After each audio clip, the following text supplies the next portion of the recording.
Welcome to the Paranormal Zone.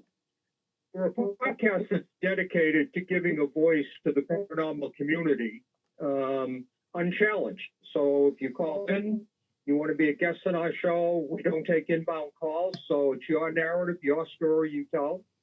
We will do is give you some questions that we might ask, because the idea of the Paranormal Zone is to educate and entertain. And with my great co-host Tom Spitalere and myself, we try to keep to that every day. So we hope we have a good show tonight.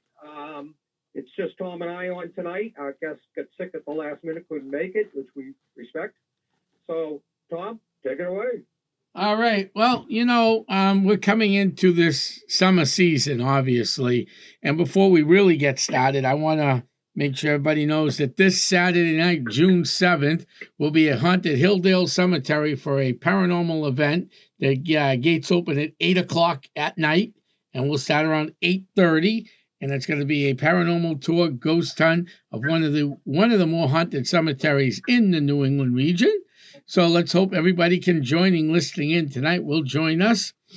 The Tom Live shows will be back soon. Remember those old Tom Live shows that Facebook took down from us, and I don't know why they did. They took down a lot of videos of people. So we'll deal with that. We'll get some new ones coming up. So today what I really think we should discuss, Bob, is what the factors are of the paranormal. All right? What are some of the factors that can cause ghosts? Because not every time we go into a house, there's a ghost. We've said that many of times. Yeah, that's true. And again, when people talk about the paranormal, the numbers, Tom, I've always used was that if we did 10 investigations in any given time frame, that maybe 40% of them turned out to be what we would define as pure paranormal, something that we could not explain. And when people say to me, well, how come the majority of them you can't explain? It's a good question, right? Because there are things that appear to be paranormal that aren't. But we should be focusing on that 30%, 40% that are. Because that's what proves, beyond a shadow of a doubt, that the paranormal, ghosts, Bigfoot, and so forth exist. It's not the 60% that we can't prove.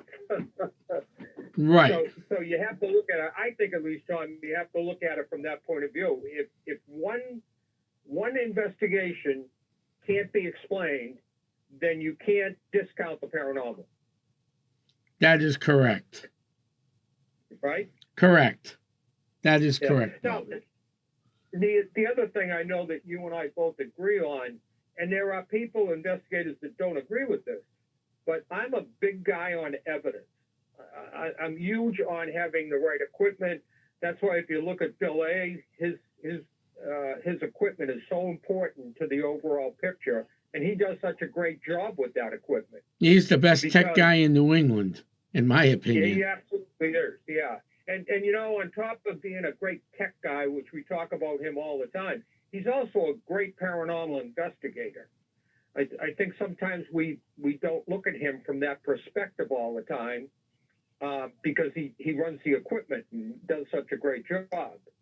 But he's also right up there in the top paranormal investigators in New England. Oh, he is. I mean, he looks at everything. There's not one thing he doesn't look at. I mean, he sees something, he lets me know about it right away. And if he thinks something is off about a case, he lets me know too. Yeah, and many times when I've worked with you on different cases, we both looked at each other and said, "Oh, that can be explained." We can tell you why that happened. I had a case real quickly that a woman lost her spouse, and she had a bedroom with a bathroom suite attached, and the door periodically throughout the night would open. And when she called me, she said, I'm convinced this is my husband, and so forth and so on. I said, well, we'll come out and take a look at it. We did. Of course, like many times your first time, Tom, we didn't catch anything. But we set up a camera or she set up the camera for us, facing her bathroom door. And over the course of a night or two, we did catch on film that door opening. And when we went back, I said, let's try an experiment. Let's try closing the door and just sit here and watch and see what happens. Well, lo and behold, an hour or so later, the door slides open. So the next thing I did was I took all of her bathrobes and what clothing she had hanging on the inside of the door. I took it off the door. Well, long story short, if it's not too late, that door never opened again.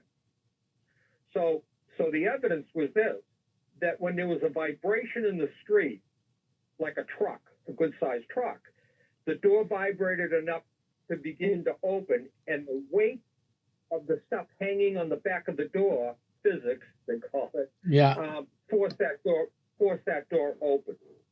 Correct. So, when you say, well, what did you gain by disproving that was her husband opening and closing the door? Well, what we did was we put her mind at ease. We're not saying your husband's not here. That's not proof that your husband's not visiting you. It's just proof that that door right now is being opened because of physics, not because of paranormal. Correct. I mean, and that's one of the geological factors you have to look at is traffic. I mean, we had a house in downtown, I think it's Hampstead. I always get them confused because I know this was long ago, but I believe it was downtown Hampstead. And every so often the doors would open. And there was paranormal activity in this house. We did prove that. Right. But guess what was right in front of the house? A pothole. And this is old downtown, which means in New Hampshire, the front of the houses are literally right on the road, as you know. Anything decent far back in these small New Hampshire towns, the house is what, 10 feet from the road if you're lucky? Sometimes 5 feet? Yep. Every time a truck hit that freaking pothole, the doors would open up right on cue. Yeah. And that's a perfect example of, what appears to be paranormal, and yet you can prove it isn't.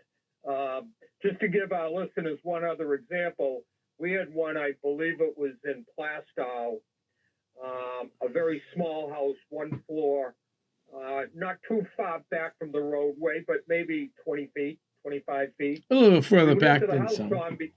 Because they said that they had heard footsteps periodically in the house. We went in, and lo and behold, after a couple of hours, we heard footsteps in what would be a hallway. So we decided to set up cameras. We decided to set up voice recorders and so forth to capture it. Well, one of our investigators was outside having a cigarette and noted that as trucks went by, not so much cars, but trucks, they hit a manhole cover in the center of the road, right on the double yellow line. And the manhole cover made quite a noise. Well, come to find out, this house was a slab, and as that manhole cover was being hit, it was vibrating down the pipe that ran right under this hallway. So if I could make a very poor attempt at replicating it, it was a ba-boom, ba-boom, ba-boom, ba-boom. So it sounded like footsteps coming down the hall. Right, when it was a vibration from the manhole cover. Yeah. And I, like you, I find that very interesting because it again goes to, common sense and sometimes physics. But these are the type of things that if you do as many paranormal investigations as you and I have done, these are the things you run into. That is correct. I mean, and the other thing that we have to look at, obviously, and Bob, you do a real good job with this, so doesn't Bill, and so doesn't anybody affiliated with the Essex County Ghost Project, is electromagnetic fields. I mean, they're dangerous. Anything over 0.5, you really got to look at. And when you start hitting, 38, 48, 99.9 milligauss, 104.8 milligauss on the digitals, you really got problems in that house. Yeah, yeah. Electric magnetic fields, they do give power to spirits. I call it, the ghost, the spinach of the ghost, electric magnetic fields. But as you know, EMF high, especially in the hundreds, blasting at you long enough will cause cancer. Causes paranoia. It causes you to hear things, see things. It's a mess. So the important thing is checking magnetic fields before you even go dark. Right. And Bob, you probably have a couple good stories on them of magnetic fields in homes. Yeah, I do, Tom. We run into that a lot where people, and I think the story. You know what? Let's tell our listeners your story about the couch, because I think that's the epitome. Yeah, that's the epitome of what we just were talking about, more so than any story I could tell. Right. All right. The couch. So we get this call out of Manchester. Originally, this lady thought Essex County she didn't want Essex County to travel all that way to Manchester. Now, for our listeners, I live in Methuen, Massachusetts, right off of 93. And we're based out of the Merrimack Valley, which is right off of 93. So Manchester, Bob, how long does that take? Half an hour, 40 minutes, depending on what time of day you go. Yeah. It might be a little longer if you go 4:30 at night and you got to hit all that traffic coming out of Boston. Then it's a different story. But for the most part, it's a nice, easy sail up Route 493 to Manchester. So all that way. Right. So she brought a team in from New Hampshire. We'll say just somewhere in New Hampshire. And they went around with a K2 meter. K2 meter picks up electric magnetic fields. And they probably had a few EMF meters and a few other things. So they found this one spot that was a hot spot. Yeah. And they said, and the client goes, yeah, this is where a lot of this stuff is happening. There are spirits in here. I feel threatened in this area. This, all this other hogamo. Okay, fine. We're going to help you out. They're going to help you out. So they put the K2 meter on the ground and they start asking questions, and the thing starts lighting up to yeses for them. Okay, no problem. I wasn't there at the time. This is the other team they had. One of the team members asked if there was a demon in the house. The thing lit up like a light bulb. Wow. Uh-oh. The team couldn't handle the demon, but they knew somebody who could handle a demon for a price. A price? Now, as you know, Bob, we don't charge. Yeah, we don't charge, Bob. We just don't charge, okay? Yeah. You want me to do the historical record of your house if it's an old house and I have to go to pull deeds and stuff? Yeah, that's separate from the paranormal. I'll charge you. Okay, fine. Sure. Paranormal, who in their right mind would charge? Who in their right mind would charge? I don't get that. I don't get that at all. I never got that idea. Anyhow, so they're going to stop the demon from attacking her. But they don't know what they're doing until you bring in their friend who charges. Okay. So what's their answer to stop the demon? They put the couch back in the location of the demon. Right over the demon, we're going to put a couch. That night, after they left, she called Essex County Ghost Project. We were there in less than a day. Yeah. I had another tech guy with me, not Bill, but another tech guy. Okay. And we went into the house. And first question I asked after getting all the information about all the spirits in the house and all the issues in the house and all the kids' issues and everybody's issue. Where's the demon? Oh, they put a couch over it to protect us. Now, I'm trying not to laugh because this is serious for this girl, okay? Serious stuff here, okay? This team's got her petrified there's a demon in the house. Now, when we walked in, I got a headache. Now, normally that means the magnetic fields are off. Sometimes I'll get headaches. Okay, fine. No big deal. I don't run out of the house. So me and one of my team members, we moved the couch. I said, don't worry about it. We'll cover the demon back up when we leave. put the K2. As soon as I put the K2 on the ground, it already started acting weird. But there was nothing in the other team's report about acting weird K2 when they put it on the ground. Yeah. So you put the K2 on the ground and it's already acting weird. Aren't you going to make you go, wow, what's really going on here? Let's look at this differently. So he starts asking questions and the thing starts answering yes questions. I asked a couple questions and answered yes, but I didn't like the way it was lighting up. So I said to this, it was an apartment building, an old one from the 1800s. I asked if there was a basement. She goes, there is. So I said to my team members upstairs, start knocking on the floor when I hit the basement. So they do, so you can find yourself down there, right? You've done that before. Knock, knock, knock. Oh, I look up. Those old pull string lightings you had in your house with the light bulb and the pull string like in the washroom or something? It was one of those. Without the pull string attached, the wires were bare. I could have gotten electrocuted. It's only 110. You're not going to die from it, but, you're going to get a good jolt. Right. So I went back upstairs and said to the meter, is the tooth fairy here? It lit up. Is the Easter bunny here? It lit up. Because now I have to help this client out because she's so scared that there's a demon in her house. Wow. So we got the yes questions for the Easter bunny, the tooth fairy, and then I forgot the other one I asked. She goes, there's that in here with a demon? I said, no, let's go to your basement. I said, get a hold of your landlord and have them get an electrician in here to fix the wiring. Yeah, exactly. Because that was bare wires. The energy was just running right out of the bare wire. Wow. Yeah. So that took care of that demon. Yeah. And that's a great example because people that call, trustworthy groups, if you will, they really are scared.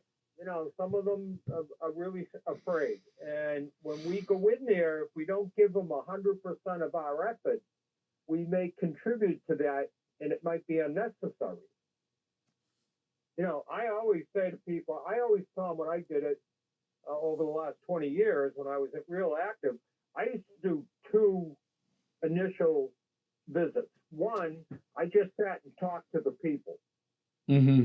I just, ask the questions you ask. Tell me what's going on. Tell me, where does it happen? When does it happen? And that kind of stuff. And the second thing is that I would talk to them about how do you feel about it? Because I think their emotional approach to it is as important as what's going on. And I think our listeners would be interested to know that out of the 30-40% that we can't explain, my experience has been probably 80% of that particular group asked not to have whatever they moved on. They just wanted to know what it was. Correct. So lots of people would say, no, I don't want to move on. I just want to understand what it is. And I think our listeners have to understand charging. And listen, I don't talk about other groups and how they operate or anything else. That's up to them. I'm not a judge and a jury. You and I don't charge because if we come into your home and we don't find anything at all, you're going to feel like you wasted your money. And not only that, that's not what right, but that's not what Essex County Ghost Projects is about. Correct. It's about helping people solve problems. Correct. And not only that, Bob, let's go back to the house in Manchester, okay? Yep. With no names. Yep. This was a single mother with a whole bunch of kids. Yeah, there you go. Okay. So, I mean, what this other team was doing, though, was taking groceries off the table to feed their own whatever. Yeah. I'm not even a big fan, I'll be honest with you. I cleanse out homes, okay, and I won't charge. I'm not a big fan of charging for cleansing homes either, because there's no guarantees. Right. I mean, if I could go over how many houses we've been in since I started in 2007 that was cleansed by another team. Because even my own cleansings, I don't guarantee them. Yeah. You Right. can't. I mean, it might slow you things down for the night, but there's no guarantees in this field that we should be charging. Now, what I said earlier was, if someone wanted historical research data done on their house, I do charge for that. But at the end of the day, you're getting a notebook binder with a lot of information on your house. You're getting something in return that I had to take time to build. If I have to photocopy things, libraries and like the Essex County deeds, they charge. You can get anything photocopied, but they're going to charge you. Yeah, they're going to charge you a few dollars here and there, but they're going to charge. Right. So that's why people who do house research, that's a different story. Now, I do a little house research for nothing just to see what's in the house, who might have been there. Sure. But if you want to go in depth, no. If you want a written, like, booklet on your house, there's going to be a fee, plain and simple. But that has nothing to do with the paranormal. That's historical research of your house. Yeah. Interesting, in those same lines, you and I did a house, well, I'll just tell you, it was in Raymond, Hampstead, Danville area. And we found activity in the house we couldn't explain. But if you recall, when we looked at the history of that house, it had sold 5 times in 12 years. Right. And what that told both of us was that people bought the house, had the activity, got concerned, and sold the house on an average of every 2 to 3 years. There was a house in Hampton Falls. Wait a minute. Yeah, Hampton Falls, New Hampshire. Same thing. Yeah. They and come to find out, when I found the original deed to the house, it said this land is never to be broken up. Well, 14 generations later, the great whatever grandkids, they live in California. They want nothing to do with the old 1700s home. So they sold the back land off first. Whoops. What do you think that became? Oh, housing. Yeah. And then they sold the front house off. The front house kept selling. Within a year or two after the people moved in, it was up for sale again. Because I drive by it every day going to work, going, yeah, okay. Yeah. Well, I mean, I've received phone calls over the years from people that say, there's something going on in my house. And when I say, okay, what's the address and so forth, I always ask, how old is the house? And they say, well, I don't think it's paranormal because the house is only 5 years old. Well, our listeners have to understand that it may be the property the house is built on. Correct. Because what we do know is that, back in the 1700s, a lot of the new developments we look at today was built on old farmland. But in most cases, in New England at least, where these new houses are going in was something in the past, whether it was a house, a burial ground in some cases. So it doesn't always come from the age of the house. No. And there's a great example of a house. You didn't help us with this one. This was up in, oh God, there's a rotary named after the town. Yeah, the road is Tilton Road. It begins with a C. Cheshire. It's not too far from Tilton. Cheshire. Thank you. Cheshire. Yeah. So we went to this house. One of my team members tasted blood on the land. There was UFO sightings on the property, from the property. There was paranormal.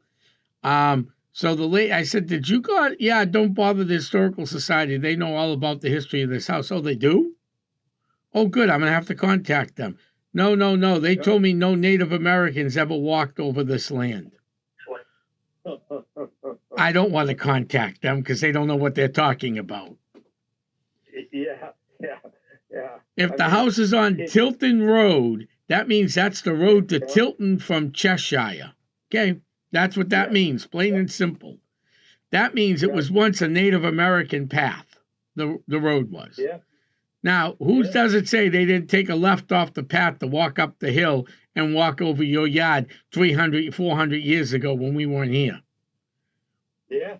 Yeah. You know, the other thing is, and we talked about this last week, interesting enough, that when you look at, you know, certainly Gettysburg comes to mind, or any large battles, sometimes so many people were killed at each battle, they just buried them where they laid. Yeah, that is true. They did that They during have World the War One, resource. right? Yeah, they didn't have the resources to cart them away and give them a formal burial. So when you say, well, the land here hasn't been built on, it doesn't matter. The land itself may have paranormal activity, Mm-hmm. right? We've Correct. seen that many times. Oh yeah, no, we've seen that many, many, many times. Yeah. So again, this is what makes this field, in my opinion, so interesting, because it dovetails to history, which you know, I know that you're a history major, so you understand how important history is to our future, not just our past. I mean, Correct. History has happened. We can't change it right now. But what it does do is educate us to moving forward in the future. No, and that's what it does. That's what it does, you know. But a lot of that energy back then is still around. I mean, it's in the ground. We don't really know, as paranormal investigators, how energy really works. I mean, this is Right. something that for all time, if people have investigated the paranormal, we really can't tell you how energy works. We know how it works. We just don't know how it lasts, where it lasts, why it stays, why it leaves, why it comes back. And you know, like you, for years I've worked with one medium, and she was excellent, just excellent. And when you think that all mediums can communicate with people that have passed, it's interesting to me that we've never been able to deep dive into the mysteries behind the paranormal, whereas paranormal is a mystery unto itself, right? But That the is mystery correct. behind it, for example, why can't we talk to a spirit to say, tell me after you passed what you experienced? What draws you back now? How do you get your energy from? Is it energy? I'm not sure that we really know it's energy, other than the K2 meter and equipment like that shows us electronic magnetic fields. But we've made an assumption that every spirit runs off of energy, but we don't know where the energy exists. Does No, it we exist don't. in them, or does it exist in the atmosphere? Right. I mean, if you go to, you know, let's talk about a local, you know, a local bloodied site, okay? Yep. Let's talk about this year being the 250th anniversary of the shot heard around the world at Lexington and Correct. Concord that kicked off the American Revolution. Okay? Yep. So with that, if you ever been down to that bridge, and I have been, it's not the original bridge, but the historic bridge that's there now, okay?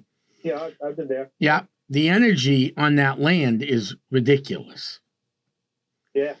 I've stuck around there with K2 meters before, and they light up like a light bulb. Yeah, so they're reading energy in that area. But do we know if it's energy from individual spirits or energy from the ground, from the environment, from the buildings that are there? I mean, that's what we don't know. No, we don't. I mean, and it's hard to investigate out there because you have park rangers all over the place. Sure. So it's hard to ask like EVP questions and stuff, unless you could get away from them and you go on a very slow day. Yeah. And when you go on a busy day, you have all these outside influences of people, you know, walking around, people with equipment themselves. So it interferes with all of that stuff. Correct. So it's hard to do anything down there. But there's a prime example of an area.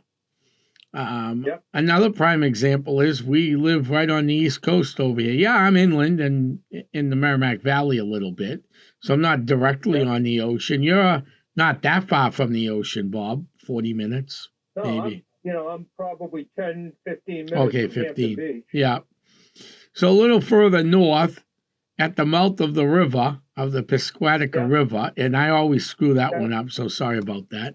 You have a whole bunch of military forts. You have Fort Foster, you have Fort Constitution, and then you have what's the other fort there, Bob? I forgot now. Constitution, Foster, McKinley, or McKinley, right across the bay. right in Kittery, yeah. Yeah. Fort McCleary, not McKinley, McCleary, Fort McCleary. Yeah. Yeah. So I went out there one day with my buddy Bob, another Bob, not you, who wasn't an investigator. I worked with him in the kitchen. Bob. Right. I worked with this guy, Bob, for years. We're very good friends. He had just had a heart attack, his second heart attack. That pretty much ended his cooking.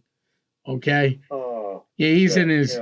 Yeah. He's not that old, and he's only got a not that much, maybe 10 or 11% of his heart left. Rough situation. So he wanted to go get a lobster roll. So we were going to go get a lobster roll. So we went out to Portland, not Portland Light. What's that lighthouse that's not too far up there in Maine? Wells, not in Maine. Yeah, the big one everybody goes to. It's off the beach in the neighborhood. Algonquin. Yeah. Algonquin. Yeah. Okay. Yeah. The one in Algonquin. Yeah. On the way, we decided. I can't think of the name of that. Right. On the way, we decided to stop at Fort McCleary. Now, I was in the paranormal at the time. Essex County was around. We were around, okay? Yeah. But I just wanted to stop at Fort McCleary for something to do with my buddy Bob, okay? Yeah. So we're in the roundhouse, the block house. And you could hear footsteps upstairs. I said, Bob, let's go up. There's only one stairwell in that, as you know. You've been to that fort, right? I have been there, yes. So we go up the one stairwell. He goes to the left, I go to the right. We run into each other, but guess what we don't see up there? What's that? Anybody else but us. So I said, nobody walking around up here. Yeah, because they would have had to walk right by us. Oops, nothing.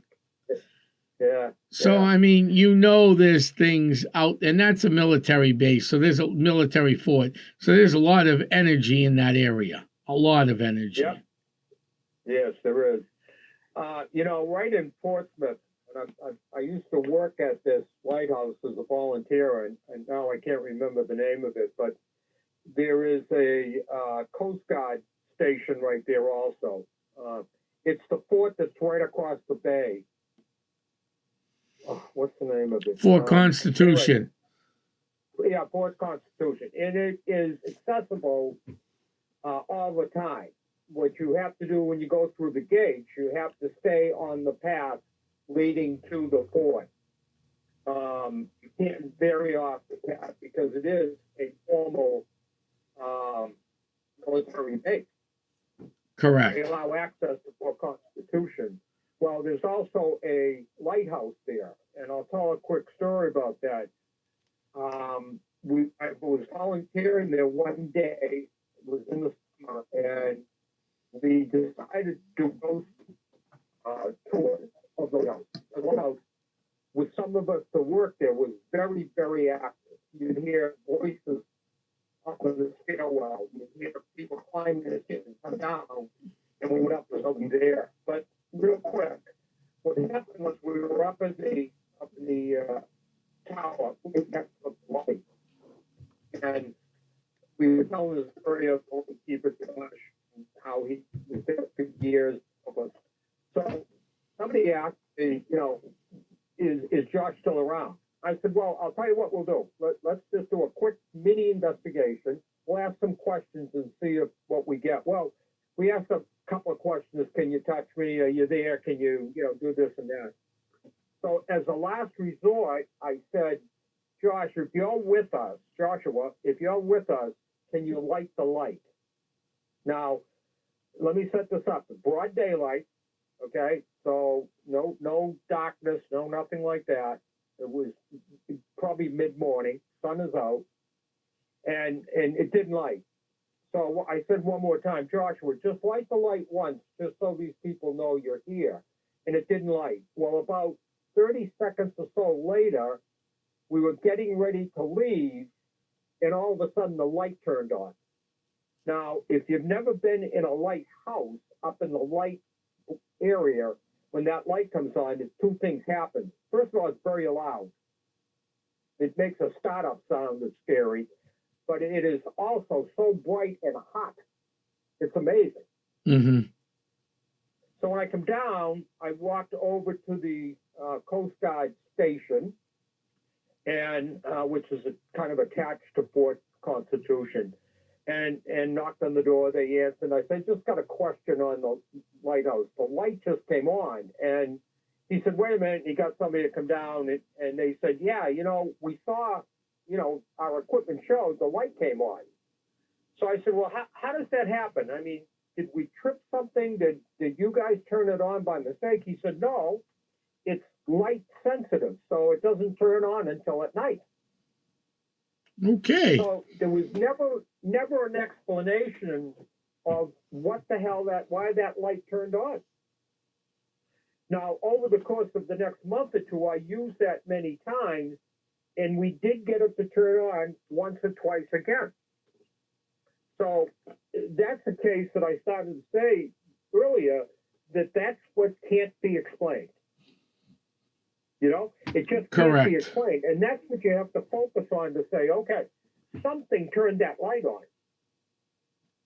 It couldn't be turned on from inside the lighthouse. There is no on-off switch. It could be turned off or on from the military base, but there was nobody that said they did that. Now, we didn't give them a heads up we were doing this. They weren't part of us doing the tour or anything, Tom. So again, it goes back to that. How do you explain that? Right? I mean, that's that 30, 40% that you walk away and say that there's something there that turned that light on. And until somebody can show what that was, you have to put it in the area of paranormal. Correct. That is correct. Correct? Yes, I agree with you. I mean, I think it's like UFOs. I was talking to somebody today about this. When someone says, oh, I saw a UFO. Well, by definition, a UFO is as follows: unidentified flying object. By definition, it has nothing to do with little green men from Mars. No. It just means something went through the sky that I can't identify. Correct. So when people talk about, I had a UFO experience, I saw a UFO or what have you, it doesn't mean that you saw a spaceship from outer space. No, you're right about that. But it also doesn't mean you didn't. Correct. You follow what I'm saying? So you're in that neutral zone to say, well, I saw something I couldn't explain. So why wouldn't we err on the side of caution to say that very well could have been a spaceship? No, you're right about that. You are correct about that.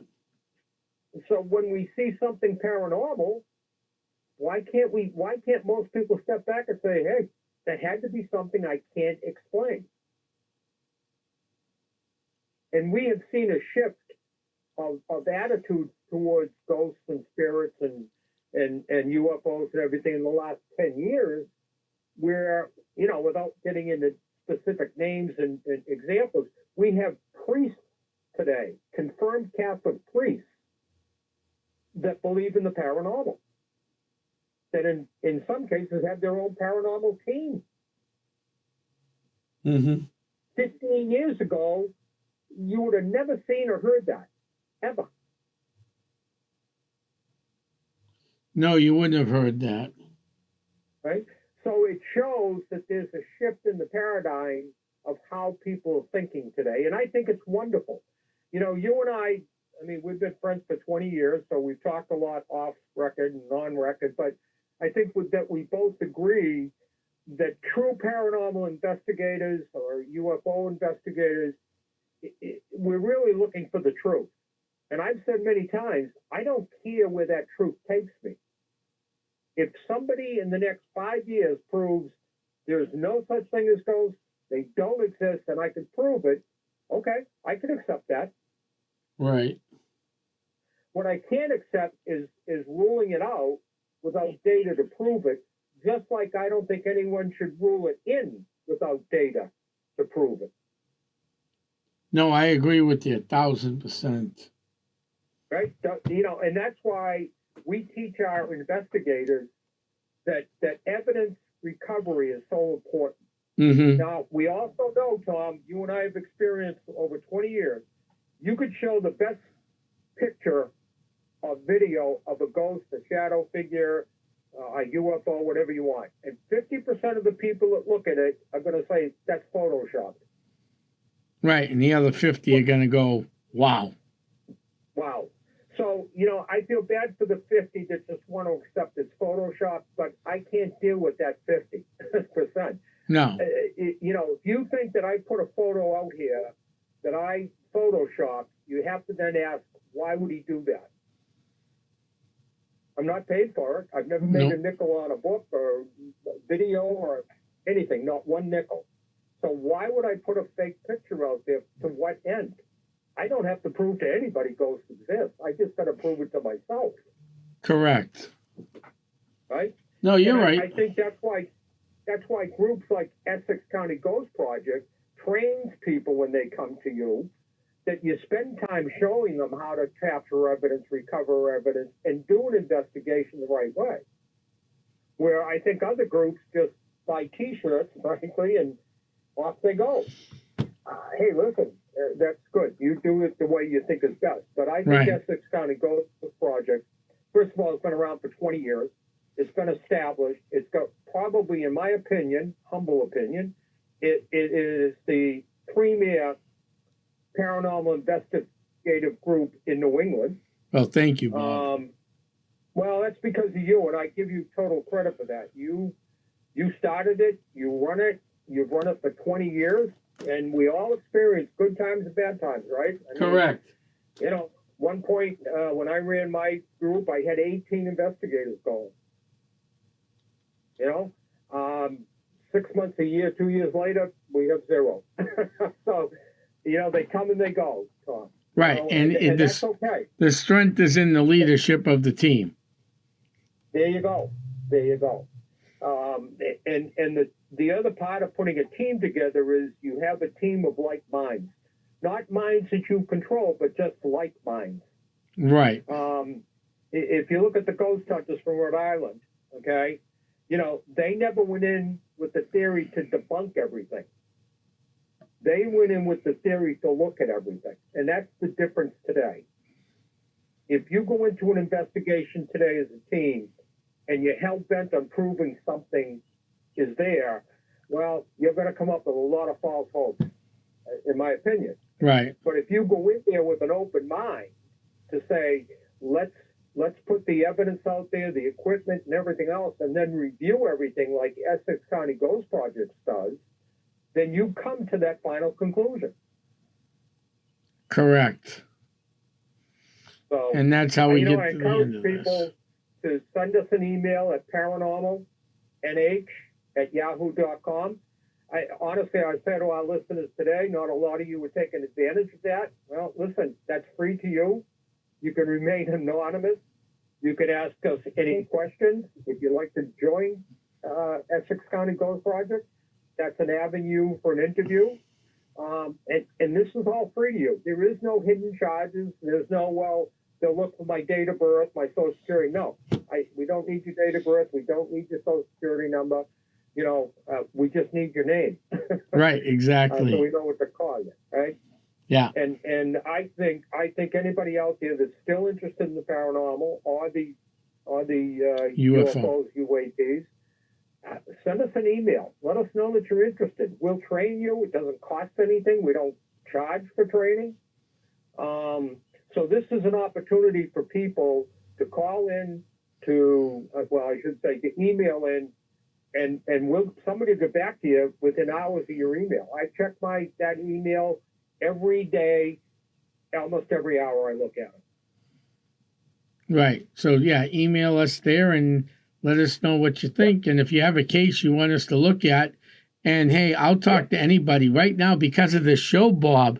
I'm working with this nice lady out in Utah because she can't find a team that will go out there or a local team, which after making some phone calls, I find it real interesting. Off the air, I'll tell you the rest of this one, but it's real interesting.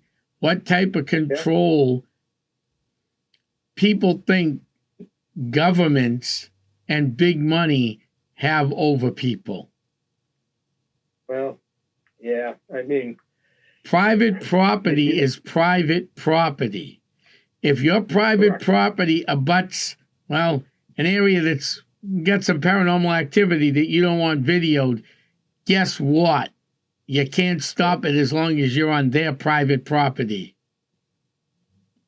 Yeah, but the bigger question is, why wouldn't you want it videoed? Right, exactly. What are we so afraid of as a nation of ghosts and UAPs, UFO activity? Why have we been put in a position by our federal government that wants to denounce that when everybody walking planet Earth has to agree there may be something there? I didn't say you had to agree there was. Maybe there's something there. And if there is, why does the government want to keep denying it? Because what they're doing in essence, Tom, is they're creating more hysteria by doing it and just coming out with it. Correct. Right? I agree with you. The hysteria that was caused in New Jersey and Washington about all those, their words, car-sized UFO drones or UFOs. Right. People speculated it was an invasion. People speculated it was the government. People speculated it was China. The government should have got ahead of that and come out and said, we'll tell you exactly what it was. Correct. And because they waited. The hysteria ends. It goes away. But we have a government that wants to keep teasing people and then can't understand why people react the way they do. Right. Exactly. And that's, sooner or later, someone's bound to get hurt. In fact, if I remember correctly, I think it was back in the 20s or the 30s. Wasn't there a radio program that came out on Halloween night and caused a whole bunch of hysteria? It was done by, the name will come to me, but it was called War of the Worlds. Yes, that's what I'm talking about, War of the Worlds. Right. Yeah, and I can't think of the guy's name that did it. I want to say Orson Welles. It was Orson Welles. It was Orson Welles, yeah. And he came on and did a podcast, which was a radio station today. We call it a podcast. But he did it that we had been invaded by UFO space people, and things were happening, and he had all kinds of background. People actually committed suicide. Right. Now, not thousands, not hundreds, but a few. Right. Committed suicide when it was a radio program. But people listening to this podcast have to understand that back in the 20s and 30s, that's all you had was radio. Right. There was no TV. I know, there's no internet. Yeah, I know people can't appreciate that. People can't imagine an image what it must have been like to sit around from 6 to 7 to 8 to 9 o'clock listening to radio. Right. Listen to Mickey Mouse or whoever. Yeah. The news, Mickey Mouse, and whatever was on. Right. That was what we define today as media. Right. So when Orson Welles did that program, people thought they were actually listening to an invasion. Right. And it wasn't. And it wasn't. If you look at Roswell, all the misinformation that was put out at Roswell is what caused the confusion around Roswell. That is correct. If the government had told the truth, either way, and you and I have speculated, I have my own opinion of Roswell. I believe it was a crash of a UFO. I believe that one or two out of the 3 or 4 that were on that craft survived. Mm-hmm. I do. And I believe we over the years have re-engineered their technology, and that's why we grew so fast. And Right. You know, our listeners out there that are having dinner right now are saying, "Oh, this guy's a nut." Oh, you can think what you want. I challenge you on this podcast to go prove that's not true. Correct. Listen, I have given you my email. You can address anything I say, and I listen to every side of every argument. Right, and that's show, right. Come on this show and tell us that we're wrong about Roswell. We will Correct. be respectful to you, polite to you. We'll give you the microphone. You can call in from your house. You don't even have to leave your home. So if you're sitting in Texas or London or anywhere else tonight, call in. We'll take your call for Monday night shows. We'll put you on the air. We'll let you tell your story, and we'll publish your story. Right. I mean, we had the guy that solved the Jack the Ripper on from England. Yep. So I mean, you know, we've had people on that have done a lot of good things in the world, and we're going to continue to grow this show. And Bob, can you believe it? We've come to the end of the show already. Well, it was a great one. It's always a great one when I'm with you. Yes, it is, Bob. Same with you. Thank you for everything we do. Don't forget this Saturday night, June 7th, Haunted Hilldale Cemetery, 8 o'clock. Great paranormal evening at one of the best locations in New England. I want to thank everybody for tuning in. Yep. I'm going to close on with one comment, Tom. Yes. That the events at Hilldale Cemetery contributes to the support of that cemetery and the condition it's in, which is gorgeous. The cemetery is so well maintained. But people have to understand that we need support. And by coming out to an event like that, that's what you show is your support to that. That is correct. Thank you, Bob. And that goes a shout out. That shouts out to my great volunteers who have done that work to keep up the cemetery. There's still more work to be done, but we need the finances to do it, and that's what the ghost hunts are for. To help finance the cleanup and the maintaining of the cemetery. I want to thank everybody for tuning in tonight. I'm going to be heading back to my crypt to recharge up for the next thing going on, and we'll talk to you soon. Good night, everybody. This is the Crypt Keeper and Bob signing off.